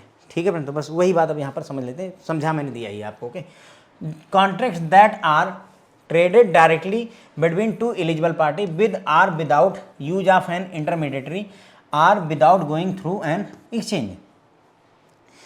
तो ऐसे कॉन्ट्रैक्ट जो कि डायरेक्टली ट्रेड किए जाते हैं दो पार्टीज के बीच में, इधर मैं बैठा हूँ यानी एज ए ऑफिसर और इधर एक और कस्टमर बैठा है काउंटर के उस पार, हमारे दोनों लोगों के बीच में डेरिवेटिव की ट्रांजैक्शन हो रही है दोनों पार्टीज़ के बीच में, विदाउट किसी इंटरमीडिएट यानी बीच में कोई और बिचौलिया है नहीं, या मुझे एक्सचेंज नहीं जाना पड़ा, तो ऐसे ट्रेड को friends over the counter trade कहते हैं। बस यही ओवर द काउंटर ट्रेड है। The parameters of the contract like size, maturity etcetera are not standardize and are mutually agreed to between the parties to the contract. देखो ये क्या कहते हैं कि जैसे यहाँ पर मैं मान लेता हूँ, मैं इधर बैठा हूँ एज ए ऑफिसर, यहाँ पर हमारा कस्टमर बैठा हुआ है, तो डेरिवेटिव ये खरीदने के लिए आए हुए हैं, मान लेते हैं रिलायंस का डेरिवेटिव खरीदने, और ये मुझसे बोलते हैं कि सर मुझे ना रिलायंस की 50 लॉट खरीदनी है। मैं बोलता हूँ यार 50 लॉट नहीं, तुम ऐसा करो 60 लॉट ले लो। आपस में हमने डिस्कस किया तो डिसाइड हो गया चलो ठीक है 60 लॉट आप खरीद लो, ठीक है। तो साइज मेच्योरिटी क्या रहने वाली है, अगले 3 महीने, 6 महीने, 15 दिन, 18 दिन, हम आपस में जैसा डिस्कस कर लें वैसा कॉन्ट्रैक्ट कर सकते हैं। बात समझे क्या कह रहा हूँ, मतलब यहाँ कुछ स्टैंडर्ड नहीं है, कुछ स्टैंडर्ड नहीं है। जैसे कैसे बताएं आपको, कोई एक बढ़िया एग्जांपल लिया जाए। जैसे मान लेते हैं बनाना का एग्जांपल ले लीजिए, केला खरीदने आप गए हैं, तो या तो आप एक केले खरीदोगे 2, 10, 15, कभी 2.5 केला, कभी 2.5 केला, कभी 2.1 केला, ऐसा केला खरीदा है नहीं ना, बस ऐसे ही समझ लीजिए। यानी वो स्टैंडर्ड है, स्टैंडर्डाइज है कि भाई केला खरीदना है तो 1 या उसके मल्टीपल में खरीदना पड़ेगा, तो वो स्टैंडर्डाइज है। लेकिन सोचो कि नहीं, हम आपस में बैठते हैं और बोलते हैं कि हमको जो है 2.3 केला चाहिए, वो हमें दे दे, तो वो ओवर द काउंटर हो जाएगा, ठीक है। तो वही चीज़ है, मतलब ये कोई चीज़ फिक्स नहीं रहती है, ना तो साइज़ फिक्स है, ना मेच्योरिटी फिक्स है। ये सारी चीज़ें स्टैंडर्डाइज नहीं होती हैं, बल्कि म्यूचुअली एग्री किया जाता है दोनों पार्टीज़ के बीच में। फिर आ जाता है sir exchange traded derivative, derivative products that are traded on exchange. तो ऐसे प्रोडक्ट जो एक्सचेंज पर ट्रेड किए जाते हैं, यानी यहाँ दो लोग आपस में बैठ करके डिस्कस नहीं करेंगे, मैं काउंटर पे नहीं बैठूंगा, मैं सीधे सीधे वेबसाइट वगैरह पर लॉगिन करूंगा और वहाँ पर एक्सचेंज से सीधे प्रोडक्ट को खरीदूंगा या बेचूंगा। Maturity and size of these product are standardize by the exchange. अब देखो ऐसे में क्या होगा, अगर एक्सचेंज पर कोई चीज़ खरीदी या बेची जा रही तो ये वैसे ही होगा कि ये स्टैंडर्डाइज रहेगी, स्टैंडर्डाइज रहेगी। मतलब ये फिक्स है कि जो हमारा रिलायंस का शेयर बिक रहा है उसकी 3 मंथ की मेच्योरिटी है और उसका साइज़ ऐसा है कि आपको मिनिमम 5 लॉट लेना पड़ेगा और हर एक लॉट में 100 शेयर होंगे, 100 शेयर होंगे, ये फिक्स है। अब मेरा मन करता है कि मुझे जो है 670 जो है शेयर खरीदने हैं, मान लो 670 शेयर खरीदने हैं, एक लॉट में अगर 100 शेयर हैं तो मैं या तो मैं 6 लॉट खरीदूं और या मैं 7 लॉट खरीदूं, मैं 670 नहीं शेयर नहीं खरीद सकता। 6 लॉट खरीदूंगा तो 600 शेयर मिलेंगे, 7 लॉट खरीदूंगा तो 700 शेयर मिलेंगे। ऐसा संभव नहीं कि मैं 670 खरीदूं, मेरा मन कर रहा है, लेकिन ओवर द काउंटर में ये हो सकता है। अगर मैं कुर्सी मेज ले करके बैठा होता, ओवर द काउंटर पे गया होता, मैनेजर से बात करके, ये संभव था कि 670 शेयर खरीद सकते। एक्सचेंज में ये पॉसिबल नहीं, क्योंकि सब कुछ पहले से स्टैंडर्ड सेट है। वही केले वाला एग्जांपल कि भाई तुमको केला लेना है या तो 6 केले ले लो या तो 7 केले ले लो, 6.7 केले हम आपको नहीं दे सकते हैं, ठीक है। तो ये स्टैंडर्डाइज रहता है। मेच्योरिटी फिक्स है, साइज फिक्स है पहले से, तुम्हारी मर्जी है तुम कैसे ट्रेड करना चाहते हो। Trade in these derivative product can be done only through a member of the exchange by paying the initial margin and maintaining a variable margin account। तो अगर इन डेरिवेटिव प्रोडक्ट में अगर आप ट्रेड करना चाहते हैं तो कैसे करेंगे, only through a member of the exchange, यानी कि कोई ना कोई मेंबर एक्सचेंज का होगा जो कि उस डेरिवेटिव प्रोडक्ट को बेच रहा होगा। उसको खरीदने के लिए आपको इनिशियल मार्जिन, जैसा कि वो मैंने आपको रिलायंस वाला एग्जांपल दिया था, 5 रुपये पर शेयर के हिसाब से आप दे दो और 5 शेयर हैं तो 25 रुपये दे करके इनिशियल मार्जिन दे करके आप रिलायंस का डेरिवेटिव बुक कर सकते हैं एक लॉट का। And maintaining a variable margin account, इसके अलावा एक वेरिएबल मार्जिन अकाउंट भी आपको मेंटेन करना पड़ता है। इसका क्या मतलब है, देखो जैसे क्या होता है, 25 रुपये तो आपने दे करके बुक कर लिया, लेकिन फिर भी एक्सचेंज को ये लगता है हो सकता है तुम कल को भाग जाओ, तो एक्सचेंज क्या करता है, आपसे बोलता है कि थोड़ा वेरिएबल मनी भी इसमें डाल करके 1000 1500 और रख दो उठा करके। और उसको जब लगता है कि मतलब अगर जैसे मान लो कि ज़्यादा घाटा होने लगेगा, जो आपने ट्रेड किया है उसमें आपको घाटा होगा, तो आप छोड़ करके भागोगे तुरंत ही। अगर आपको लगता है कि मेरा घाटा 2000 रुपये का है, 2000 रुपये का, और जबकि अगर मैं ये ट्रेड ना करूं तो मुझे सिर्फ 25 रुपये का नुकसान होगा, तो आप कहोगे कि 25 रुपये वाला मैं नुकसान सह लूँगा, 2000 का लॉस नहीं सहूँगा। तो उस केस में एक्सचेंज क्या करता है कि ये जो 25 रुपये तुमने दिए हैं इसको बढ़ा करके वो 50 रुपये 100 रुपये ऐसे करता चला जाएगा खुद से ही। क्यों, क्योंकि तुम्हारे पास एक वेरिएबल मार्जिन तुमने वहाँ रखा हुआ है, 1000 1500 जमा करके रखा हुआ, उसमें से काटता रहेगा वो, ये वाली चीज़ होती है। काफ़ी गहराई की बात है, CIB में ज़्यादा जानेंगे, बस यहाँ पर इतना समझ करके हमारा काम चल जाएगा, ठीक है। तो ये बातें हो गई हमारी। डेरिवेटिव 2 तरीके के होते हैं, ओवर द काउंटर डेरिवेटिव और एक्सचेंज ट्रेडेड डेरिवेटिव। सवाल ये भी मन में आ रहा होगा सर कि ओवर द काउंटर क्यों करना, हम एक्सचेंज में ही क्यों ना चले जाएं सीधे सीधे, ये वाले ट्रेड यहाँ क्यों हो रहे हैं, क्यों हमें कुर्सी मेज पर बैठना। मेरा तो मन करता है एक्सचेंज में ही सारा काम करें। कर सकते हो सर, लेकिन जैसा कि मैंने कहा कि हमें अगर 670 शेयर खरीदने हैं मान लो, तो वो कहाँ हो पाएगा, एक्सचेंज में तो हो नहीं पाएगा, और मेरी ज़रूरत ऐसी है, तो उस केस में मेरे लिए ओवर द काउंटर का कॉन्सेप्ट ही होना चाहिए। जैसे अब ऐसे समझो कि मेरा सारा काम net banking, mobile banking, UPI से हो जा रहा है, पर फिर भी ब्रांच क्यों जाना है, क्योंकि कुछ ऐसी ज़रूरतें हैं जो सिर्फ ब्रांच में ही जाकर पूरी हो सकती हैं। फॉर एग्जांपल आपको डिमांड ड्राफ्ट बनवाना है, वो डिमांड ड्राफ्ट तो आप यहाँ ऑनलाइन नहीं बनवा सकते, होगा ही नहीं, तो ऐसे में आपको ब्रांच जाना पड़ेगा। तो इसीलिए दोनों कॉन्सेप्ट अभी भी एग्जिस्ट करते हैं। ब्रांचें खत्म नहीं हो गई नेट बैंकिंग का आ जाने से, ब्रांचें बंद नहीं कर दी गई हैं। तो उसी तरीके से एक्सचेंज ट्रेडेड डेरिवेटिव आ जाने से ओवर द काउंटर डेरिवेटिव बंद नहीं कर दी गई। आई बिलीव आपको क्लियर हो गई ये बात, ठीक है। तो ओवर द काउंटर डेरिवेटिव्स उनको कहते हैं जहां पर दो पार्टियां आमने सामने मेज के इस पार उस पार बैठती हैं और आपस में निगोशिएट करती हैं, ठीक है, कि हमें क्या खरीदना है, कितने में खरीदना है, कि कब मेच्योरिटी है और कितना साइज रहने वाला, ये सारी चीज़ें डिसाइड करी जाती है। तो उसे ओवर द काउंटर कहते हैं। ओवर द काउंटर आपको अब समझ में आएगा, काउंटर के उस पार, ठीक है। उसके बाद ये स्टैंडर्ड साइज के नहीं होते हैं, साइज फिक्स नहीं है। आप लोग आपस में डिस्कस करके डिसाइड कर लो कि 670 शेयर खरीदने हैं कि 412 शेयर खरीदने हैं। जैसे आलू खरीदनी है तो आलू आप 2 किलो भी खरीद सकते हो, 2 किलो 100 ग्राम भी खरीद सकते हो, 2 किलो 200 ग्राम भी खरीद सकते हो, 2 किलो 300 ग्राम भी, 2 किलो 350 ग्राम भी खरीद सकते हो, वो आपकी मर्जी पर है, ठीक है। तो वही एक तरीके से ये हो गया, ठीक है। तो यहाँ साइज और मेच्योरिटी ये सारी चीज़ें फिक्स नहीं रहती हैं, इनका स्टैंडर्ड फिक्स नहीं होता है। जैसा म्यूचुअली एग्रीमेंट हो आपका वैसे बात बन जाती है। एक्सचेंज ट्रेडेड में आते हैं तो ऐसे डेरिवेटिव प्रोडक्ट जो सिर्फ एक्सचेंज पर ही ट्रेड किए जाते हैं। यहाँ पर मेच्योरिटी और जो साइज होती है वो एक्सचेंज द्वारा डिसाइड की जाती है, आप खुद नहीं फिक्स करते हैं। जैसे कि मैंने आपको दिखाया था कि 670 के शेयर खरीदने हैं, नहीं हो सकता है क्योंकि स्टैंडर्ड सेट है पहले से, ओके। आपको मिनिमम 600 शेयर या 700 शेयर खरीदने पड़ेंगे। उसके बाद में जो ट्रेड होता है डेरिवेटिव प्रोडक्ट में, वो एक्सचेंज का कोई ना कोई एक मेंबर होगा, उसके थ्रू करेंगे। यहाँ पर आपको इनिशियल मार्जिन पे करना पड़ता है उस ट्रेड को बुक करने के लिए और या उस डेरिवेटिव को बुक करने के लिए, और उसके बाद में मेंटेन करना पड़ता है आपको वेरिएबल मार्जिन अकाउंट भी, ठीक है। वेरिएबल मार्जिन अकाउंट का कॉन्सेप्ट समझा था। इनिशियल मार्जिन वो 5-5 रुपये दे करके 25 रुपये पे किए और कुछ 100-200 रुपये और एक खाते में डाल दिया, ताकि अगर जो है एक्सचेंज को जरूरत पड़े तो वो वहाँ से पैसा काट ले हमारे लिए, ठीक है। अब आता है रेगुलेटर ऑफ डेरिवेटिव्स की अगर हम बात करें तो डेरिवेटिव में रेगुलेटर के तौर पर RBI है, रिजर्व बैंक ऑफ इंडिया। उसके बाद में सेबी है, securities and exchange board of India, और FMC है, फॉरवर्ड मार्केट्स कमीशन, ठीक है। 3 हैं रेगुलेटर, RBI, सेबी और FMC, forward market commission. Broadly RBI is empowered to regulate the interest rate derivative, foreign currency derivative and credit derivative. इनको जो है interest rate, RBI interest rate के derivative को, foreign currency के डेरिवेटिव को और credit derivative को regulate करता है। सेबी रेगुलेट करता है स्टॉक मार्केट को, और फॉरवर्ड मार्केट कमीशन रेगुलेट करता है कमोडिटीज फ्यूचर मार्केट को, ठीक है। तो 3 हो गए ये हमारे।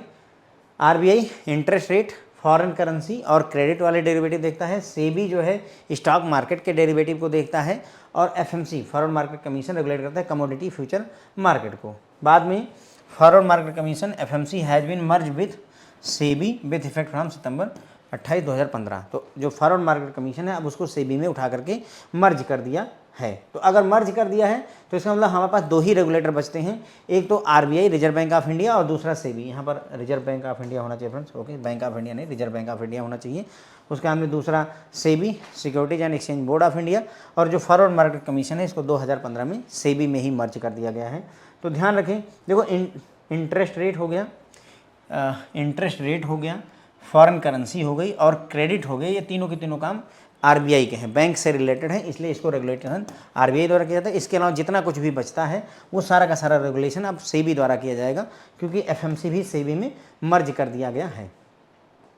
अब देखिए बात करते हैं टाइप्स ऑफ डेरिवेटिव्स की। डेरिवेटिव्स में 4 तरीके के होते हैं, फॉरवर्ड, फ्यूचर, स्वैप और options. Forward, future, swap and option, ये 4 तरीके के डेरिवेटिव होते हैं, ओके। हम 2 यहाँ पर डिस्कस करेंगे, फॉरवर्ड और फ्यूचर। स्वैप और ऑप्शन अगले लेक्चर में हम डिस्कस करने वाले हैं। आपके यहाँ मतलब जब आप CIB पढ़ेंगे तो वहाँ पर ये सारी चीज़ें बहुत ज़्यादा डिटेल में पढ़नी है, चैप्टर है इनके लिए। अभी यहाँ के लिए फ़िलहाल इतना ही है, ठीक है।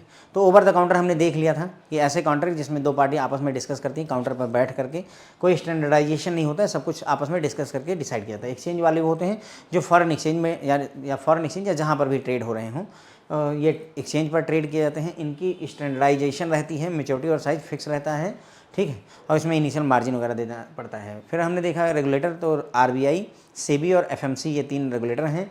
RBI का काम होता है इंटरेस्ट रेट को, फॉरेन करेंसी को और क्रेडिट के डेरिवेटिव्स, इन सभी डेरिवेटिव्स को मैनेज करना। सेबी का काम होता है कि स्टॉक मार्केट का, और FMC का काम होता है कमोडिटी फ्यूचर मार्केट को। लेकिन अब कमोडिटी वाला काम भी सेबी ही देखता है, क्योंकि फॉरवर्ड मार्केट कमीशन FMC को मर्ज कर दिया गया सेबी में 28 सितंबर 2015 से। फिर देखा डेरिवेटिव 4 तरीके के होते हैं, फॉरवर्ड, फ्यूचर, स्वैप और ऑप्शन। फॉरवर्ड, फ्यूचर और स्वैप एंड ऑप्शन, ठीक है, ये 4 हो गए।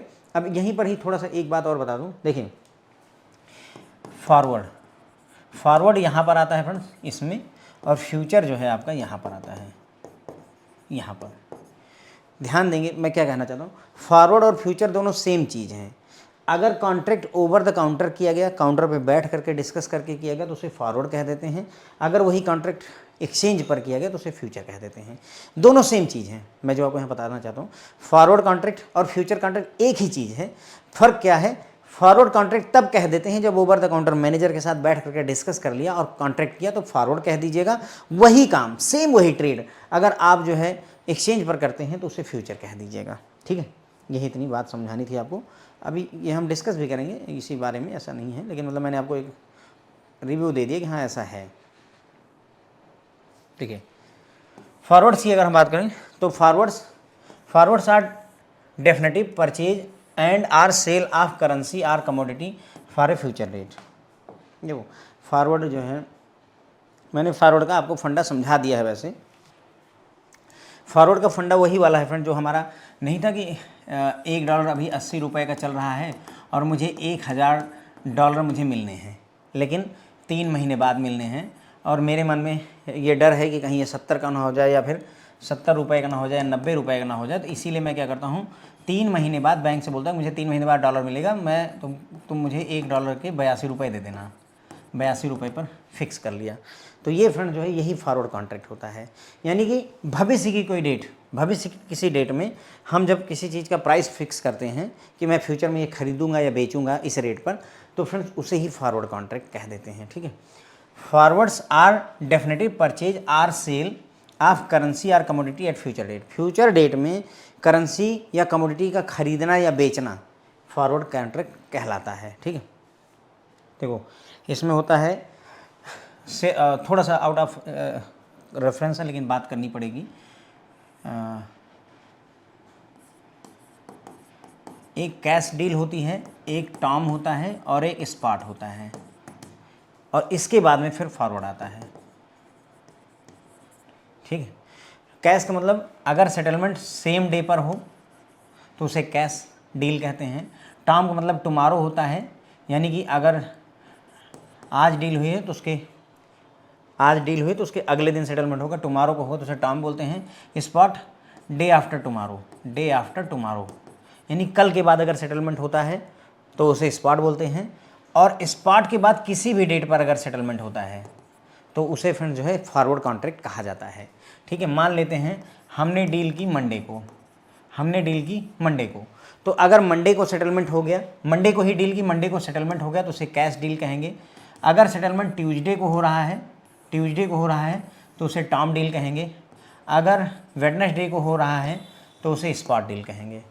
मंडे को कॉन्ट्रैक्ट किया और सेटलमेंट का क्या मतलब है, मैंने कहा कि मैं $1000 बेचूंगा, $1000 बेचूंगा। तो अगर मंडे को ही बेचा और बदले में रुपए मुझे मंडे को ही मिल गए तो उसे कैश डील कहेंगे। $1000 बेचा, आज मंडे को बेचा, लेकिन पैसा मुझे रुपए ट्यूसडे को मिले तो उसे जो है टर्म डील कहेंगे। आज मैंने यानी मंडे को $1000 बेचा और मुझे जो पैसे मिले, रुपए मिले, वो बुधवार को मिले। मंडे को बेचा था, बुधवार को, वेडनेसडे को पैसा मिला तो उसे स्पॉट डील कहते हैं। और बुधवार के बाद किसी भी दिन, बृहस्पतिवार, शुक्रवार, शनिवार, रविवार, 1 साल बाद, 10 साल बाद, 100 साल बाद, 1.5 लाख साल बाद, कभी भी, यानी बुधवार के बाद, सोमवार को डील हुई, मंगलवार छोड़ दीजिए, बुधवार छोड़ दीजिए, इसका किसी भी दिन अगर जो है मुझे रुपए मिलते हैं, सेटलमेंट होता है, तो फ्रेंड्स उसे इस फॉरवर्ड कॉन्ट्रैक्ट कह देते हैं। ये इसका बेसिक फंडा ऐसे ये चलता है। ठीक है, ये बातें इन्होंने बताई नहीं है लेकिन ये थोड़ा सा समझेंगे तो आपको समझ में आएगा। ठीक है, तो फॉरवर्ड कॉन्ट्रैक्ट जो है परचेज या सेल होता है करेंसी का, कमोडिटी का, किसी फ्यूचर डेट पर। Forward contracts are contracted for a particular value and should be transacted on a given date. जो फॉरवर्ड कॉन्ट्रैक्ट किए जाते हैं वो कॉन्ट्रैक्ट करे जाते हैं पर्टिकुलर वैल्यू के लिए। जैसा कि मैंने कहा था $1 हम 82 रुपये का, $1 के बदले मुझे 82 रुपये चाहिए आज से 3 महीने बाद, तो गिवन डेट यानी 3 महीने बाद मुझे $1 का 82 रुपये मिलेगा। यानी पर्टिकुलर डेट होती है और पर्टिकुलर वैल्यू होती है। Forward contracts are over the counter contract, ये मैंने आपको पहले ही बता दिया है कि forward contract over the counter contract होते हैं। यानी ओवर द कॉन्ट्रैक्ट हो गया, यानी कि मैं और सामने एक पार्टी दोनों काउंटर के इस पार उस पार बैठेंगे, आपस में डिस्कशन करेंगे, तो वो फॉरवर्ड कॉन्ट्रैक्ट हो जाएगा। ठीक है, forwards are useful in avoiding liquidity risk, price variations and avoiding losses in case of downside. तो भाई फॉरवर्ड यूजफुल होता है रिस्क, लिक्विडिटी रिस्क को अवॉइड करने के, यानी पैसे की कमी ना होने पाए, तंगी ना हो पाए, प्राइस वेरिएशन, प्राइस में अगर वेरिएशन हो रहा है, और लॉस से बचाते हैं इन case of down side, in case of down side, यानी अगर दाम गिर जाए तो लॉस से बचाते हैं। जैसे हमने कहा कि भाई $1 का मैंने 82 रुपये $1 का बेचने का बुक कर लिया है, तो आज से 3 महीने बाद जो है 82 रुपये मुझे मिलेंगे। उस दिन चाहे 60 रुपये का ही डॉलर क्यों ना हो, $1 60 रुपये का, दाम गिर गया, 82 रुपये से घट करके 60 रुपये रह गया, लेकिन मुझे लॉस से बचत हो गई। तो वही बता रहा है कि फॉरवर्ड जो है यूजफुल होते हैं, लॉस से बचाते हैं। Forward however have the disadvantage that the contract has to be performed in full and has to, देखिए फॉरवर्ड का मतलब डिसएडवांटेज अगर देखें, contract have to be performed in full and has attended credit risk and market risk. देखिए क्या होता है कि फॉरवर्ड जो होते हैं इनमें एक डिसएडवांटेज है क्या, कि कॉन्ट्रैक्ट को फुल में परफॉर्म करना है। पहला, अगर हमने कहा कि $1 के मुझे 82 रुपये चाहिए 3 महीने बाद, तो 3 महीने बाद बैंक पीछे नहीं हट सकता है, 82 रुपये पर डॉलर उसको देना पड़ेगा, पूरा का पूरा पैसा पे करना पड़ेगा, कोई डाउट नहीं है, यानी तुम पीछे नहीं हट सकते, कहने का मतलब ये हुआ। इसके अलावा क्रेडिट रिस्क होता है, क्रेडिट रिस्क यानी कि counter party risk, credit risk.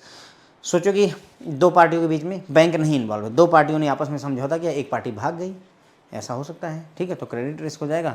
और मार्केट रिस्क है, मार्केट रिस्क मतलब आज डॉलर का रेट जो है $1 चल रहा है, कल को $1 का रेट 80 रुपये चल रहा है, कल को 70 हो सकता है, कल को 90 हो सकता है, something like that. Okay, forwards are most useful in forex transaction where a spot transaction can be covered for a country move in the forward market. देखिए फॉरवर्ड जो है काम के होते हैं फॉरेक्स ट्रांजेक्शन में, जहाँ पर एक स्पॉट ट्रांजेक्शन को कवर किया जा सकता है, उसके मूव को फॉरवर्ड मार्केट में।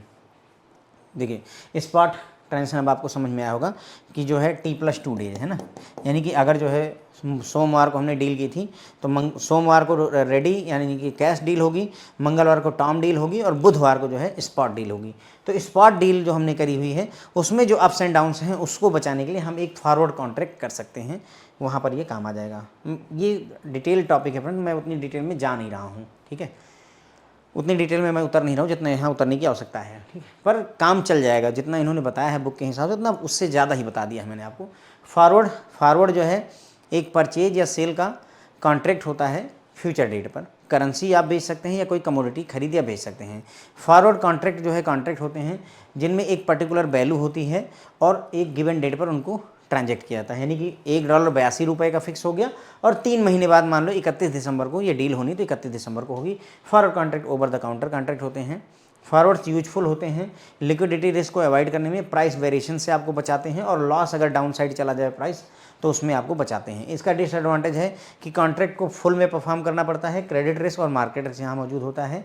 कोई भी स्पॉट ट्रांजेक्शन अगर है उसको कवर करने के लिए आप फॉरवर्ड मार्केट में ट्रांजेक्शन कर सकते हैं, जिससे आपको लॉस होने से बचाया जा सके। अब ये लास्ट टॉपिक है हमारा फ्रेंड, फ्यूचर्स के बारे में हमें डिस्कस करना है। अब मैंने आपको बताया था कि forward contract over the counter होता है, और वही कॉन्ट्रैक्ट अगर एक्सचेंज में कर लिया तो उसे फ्यूचर कह देते हैं, ठीक है। तो futures contract is an agreement to buy or sell an asset for a certain price at a certain time in future. ये बात फॉरवर्ड पर भी सेम है, फॉरवर्ड में भी यही हो रहा है। फॉरवर्ड कॉन्ट्रैक्ट कहिए, फ्यूचर कॉन्ट्रैक्ट कहिए, एक एग्रीमेंट होता है जहाँ पर बाई और सेल करते हैं एक एसेट को सर्टेन प्राइस के लिए at a certain time in future, भविष्य में एक निश्चित समय पर निश्चित प्राइस के लिए आप खरीदते बेचते हैं। It is similar to forward contract, वही होता ही है, सेम है, ठीक है। While a forward contract is traded over the counter, देखिए जो फॉरवर्ड कॉन्ट्रैक्ट होता है OTC होता है, ये ओवर द काउंटर ट्रेड किया जाता है, यानी कि मेज के इस पार उस पार बैठ करके ट्रेड करते हैं। अब future contract is traded on an exchange, बस जो फ्यूचर कॉन्ट्रैक्ट होगा एक्सचेंज पर ट्रेड किया जाएगा, और जो फॉरवर्ड कॉन्ट्रैक्ट होगा ओवर द काउंटर ट्रेड किया, बाकी दोनों सेम चीज़ हैं, okay. It has standardize contract parameter, भाई सीधी सी बात है, अगर एक्सचेंज पर ट्रेड हो रहा है तो स्टैंडर्ड पैरामीटर होंगे कि नहीं होंगे, क्योंकि वहाँ ये थोड़ी ना है एक्सचेंज में कोई बैठा नहीं कि भैया हमको 670 शेयर दे दीजिए, नहीं, नथिंग लाइक दैट। वहाँ पर है लेना है तो 6 लाख खरीद लो, नहीं 7 लाख खरीद लो, 8 लाख खरीद लो, कोई डिस्कशन नहीं होता है। तो इसमें सारी चीज़ें स्टैंडर्डाइज रहती हैं, it is standardize contract parameter. While markets for forward contract are not very liquid, futures contract are highly liquid and can be closed out easily। देखो क्या कह रहे हैं कि जो फॉरवर्ड कॉन्ट्रैक्ट होता है वो बहुत ज़्यादा लिक्विड नहीं होता है। क्यों लिक्विड नहीं होता है? देखो जैसे मान लो यहाँ पर मैं बैठा हूँ, इधर मेरा कस्टमर, 2 कस्टमर बैठे हुए हैं, और हमने फॉरवर्ड कॉन्ट्रैक्ट कर लिया है। अब अगर मान लो कि कोई और कॉन्ट्रैक्ट, ये जो फॉरवर्ड कॉन्ट्रैक्ट है इसको बेचना है। वो कस्टमर नहीं चाहता कि मैं एक फॉरवर्ड कॉन्ट्रैक्ट एग्जीक्यूट करूँ, वो चाहता है मैं इस कॉन्ट्रैक्ट को किसी और को दे दूँ, इस कॉन्ट्रैक्ट को किसी और को देना चाहता है। तो क्या वो आसानी से दे सकता है, अपना कॉन्ट्रैक्ट बेच सकता है? नहीं। क्यों नहीं बेच सकता सर? काहे नहीं बेच देगा? बेच सकता है, नहीं बेच सकता सर। क्यों? क्योंकि एक आदमी ढूंढो, एक आदमी ढूंढो, गांव-गांव जाओ और ढूंढो कोई ऐसा है जिसको ये वाला कॉन्ट्रैक्ट चाहिए, इसलिए ये लिक्विड नहीं होता है। आप समझे भाई मेरी बात को? उसी जगह पर ये जो आपका कॉन्ट्रैक्ट जो होता है फ्यूचर वाले, ये बहुत लिक्विड होते हैं। क्यों लिक्विड होते हैं? क्योंकि ये भैया एक्सचेंज है। एक्सचेंज पर तो लाखों लोग बैठे हुए हैं। तुमने कहा मुझे सेल करना है रिलायंस का शेयर, खटक से बिक गया, बात खत्म हो गई। क्योंकि यहाँ जनता को ढूंढने ही नहीं जाना है, यहाँ जनता को ढूंढने नहीं जाना है, क्योंकि एक्सचेंज पर सब लोग लॉगिन किए बैठे हैं, वो देख ही रहे हैं कि क्या बिक रहा है, खरीद लेंगे। यहाँ पर कोई बैठा नहीं है, आपको ढूंढना पड़ेगा। ये वैसे ही है जैसे अमेज़ॉन ऑनलाइन कपड़े बेच रहा है, ऑनलाइन कपड़े बेच रहा है, तो भाई उसके पास कस्टमर की कोई कमी नहीं है, कोई खरीद रहा है, कोई बेच रहा है, लगातार वो प्रक्रिया चली हुई है। लेकिन वही अगर मान लो तुम कोई जो है साड़ी खरीद करके ले आए दुकान से, साड़ी में थोड़ा सा डिफेक्ट है, तुम दुकानदार के पास गए और तुमने बोला कि ये साड़ी डिफेक्टिव, उसने बोला कि मैं वापस नहीं लूँगा, लेकिन एक काम करो तुम यहीं बैठे रहो, कोई कस्टमर आएगा तो उसको बेच देना, बात खत्म हो जाएगी। तो अब साड़ी बिक तो जाएगी, तुम बैठे रहो, लेकिन अब तुम्हें इंतजार करना होगा ऐसे कस्टमर का जो तुम्हारी तरह ही आकर के वो साड़ी खरीद करके लेके जाए। तो लिक्विडिटी कहाँ है? तुरंत के तुरंत पैसे कहाँ मिल रहे हैं? समय लग रहा है। लेकिन उसी जगह पर अगर अमेज़ॉन पर यही बात हो, आपने प्रोडक्ट को रिटर्न कर दिया, आपको प्रोडक्ट पसंद नहीं, आपने रिटर्न किया, आपने रिटर्न किया, किसी और ने ऑर्डर किया, उसको पहुंच गया, लाइक दैट। ओके, तो ये वाली बात हो जाती है। Okay, in India futures contract are available and traded on stock exchanges and commodity exchanges. तो हमारे देश में जो फ्यूचर कॉन्ट्रैक्ट है फ्रेंड्स, वो अवेलेबल हैं और ट्रेड किए जाते हैं कहाँ पर? स्टॉक एक्सचेंज पर भी और कमोडिटी एक्सचेंज पर भी। ठीक है, futures are available on currency, bond, interest rate, stock indices, commodity etcetera. यानी फ्यूचर के जो कॉन्ट्रैक्ट हैं वो करेंसी पर अवेलेबल हैं, बॉन्ड पर, इंटरेस्ट रेट पर, स्टॉक इंडेक्स पर, कमोडिटीज वगैरह पर अवेलेबल होते हैं। ठीक है, फ्यूचर प्राइस की अगर हम बात करें तो देखिए इसमें तीन कंपोनेंट होते हैं, तीन कंपोनेंट होते हैं। Future pricing futures, pricing futures, futures की प्राइसिंग में तीन कंपोनेंट होते हैं। The price of any future contract has three essential component. तीन कंपोनेंट होते हैं फ्यूचर्स का दाम डिसाइड करने के लिए। पहला, spot price of the underlying asset. जो भी मान लो अगर हम डॉलर पर जो है ये फ्यूचर खरीद रहे हैं, डॉलर का फ्यूचर, तो अंडरलाइंग एसेट $1 कितने का चल रहा है? 80 रुपये का मान लेते हैं। ठीक है, तो स्पॉट प्राइस मतलब समझ गए होंगे, ऐसा प्राइस जो आज से सोमवार को अगर खरीदा गया तो बुधवार को हमें डिलीवर होगा, बुधवार को हमें पैसा मिलेगा। तो ऐसे डील को हम स्पॉट कह देते हैं। ठीक है, स्पॉट प्राइस समझ में आ गया होगा, कैश टर्म स्पॉट। तो स्पॉट प्राइस यानी आज से 3 दिन बाद का प्राइस क्या है, सोमवार, मंगलवार, बुधवार का प्राइस क्या है, वो आपका अंडरलाइंग एसेट का स्पॉट प्राइस क्या है। Cost of financing, storing, insuring and transporting the asset. जो डॉलर है या कोई गुड्स है उसके लिए फाइनेंस अवेलेबल करवाओगे, स्टोर करोगे, इंश्योर करोगे, ट्रांसपोर्ट करोगे, ये सारी चीज़ें आपको करनी पड़ेंगी। तो फ्रेंड्स उसे क्या कहते हैं, ये सारा का सारा खर्चा है, एक तरीके का क्या है, खर्चा है इसको अरेंज करने का। तो सोचो कि हमारा डॉलर 80 रुपये का चल रहा है, $1, और ये सारी चीज़ों में उसमें जो खर्चा लगा हमको, मान लेते हैं 2 रुपये लग गया। कितना? 2 रुपये। तो 80 2 82 रुपये हमारे पास इकट्ठा हो गए। The income if any earn from the asset. अब अगर एसेट से हमें कोई इनकम हो गई तो उसको घटा देते हैं। ठीक है, तो उसको घटा, मान लो कि हमें अब इसमें मैं डॉलर वाले में एग्जांपल में नहीं दे सकता हूँ, पर मान लो कोई और सामान ले लेते हैं। ठीक है, मान लेते हैं हमने एक जूता खरीदा 800 रुपये का। कितने का? 800 रुपये का एक जूता खरीदा। इसको हम 1000 रुपये का बेचने वाले हैं, लेकिन उसको ट्रांसपोर्ट करके दुकान तक लाने में, कस्टमर को बेचने में जो सेल्स वगैरह किया, सेल्समैन लगा, उसके बाद में दुकान है, फर्नीचर है, हर चीज़ लगी हुई, तो उसमें मान लो हमारे 200 रुपये और खर्चा हो गए। कितने? 200 रुपये और खर्चा हो गए। तो 8 2 10, हमारी टोटल अब कितने वैल्यू हो गई इसकी? 1000 रुपये। ठीक है, 1000 रुपये हमारी टोटल वैल्यू हो गई। लेकिन अब इनकम, इसको हमने जब बेचा, मान लो कि 1400 रुपये का बेचा। कितने का बेच दिया? 1400 रुपये। तो हमें 400 रुपये का प्रॉफिट हो गया, यानी 400 रुपये की हमारी इनकम हो गई। तो ये 400 रुपये इसमें से घटा देते हैं, तो कितना हो गया? 8 2 10 और 400 600 रुपये। तो ये एक्चुअल में हमारा जूते का प्राइस क्या हो गया? 600 रुपये हो गया। ये कहना चाहते हैं।